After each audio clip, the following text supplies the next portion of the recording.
말씀의 향기.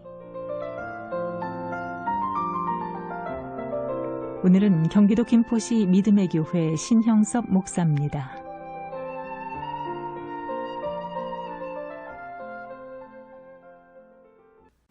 맹모 삼천지교는 자녀 교육에 관한 이야기입니다. 자녀들이 무엇을 가까이 하느냐 중요하지요. 우리 인생도 마찬가지입니다.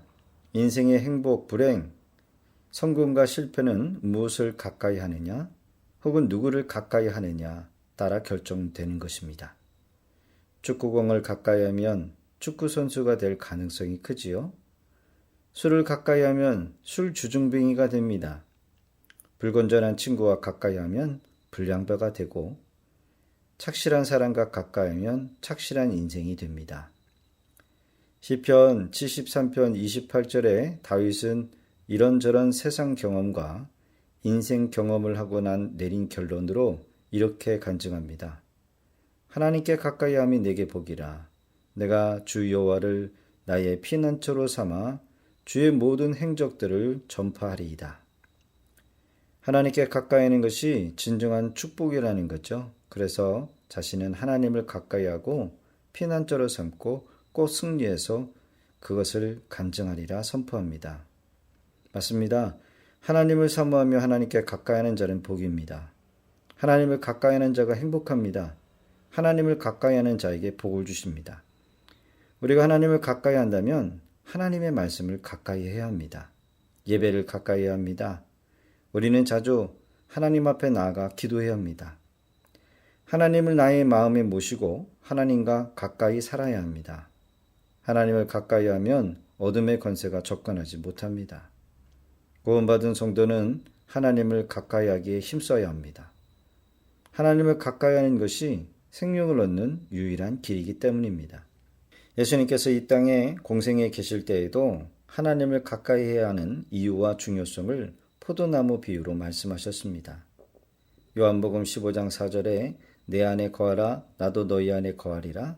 가지가 포도나무에 붙어 있지 아니하면 스스로 열매를 맺을 수 없음 같이 너희도 내 안에 있지 아니하면 그러하리라. 내 안에 거하라 라고 하는 의미가 구체적으로 무엇입니까? 거한다라는 것은 지속성을 의미합니다. 가지는 열매를 맺기 위해 포도나무에 지속적으로 붙어 있어야 합니다.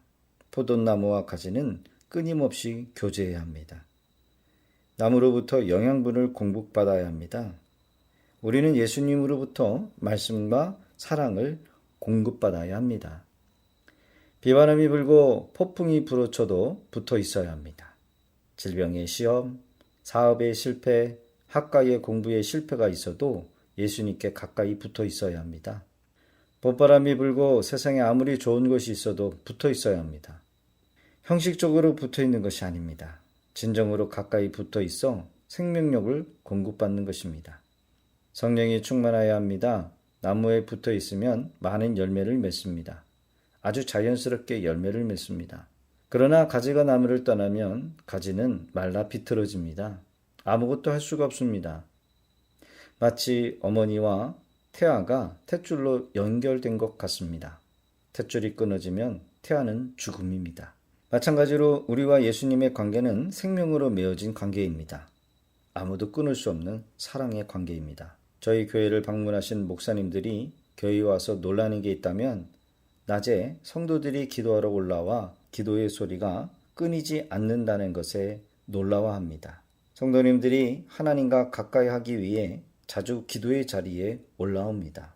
한 번이라도 더 가까이 하나님께로 가기 위해 애를 씁니다. 구약의 성전에 번제단에 불이 있고 분향단에 불이 있고 성소에 불이 있어 끊임없이 불이 켜져 있듯이 교회는 항상 기도의 불이 켜 있어야 합니다. 즉 하나님을 가까이 해야 한다는 거죠. 한 주간 언제 어디서나 하나님을 가까이 모시고 승리하는 삶을 살아가실 수 있기를 바랍니다. 말씀의 향기. 경기도 김포시 믿음의 교회 신형섭 목사였습니다.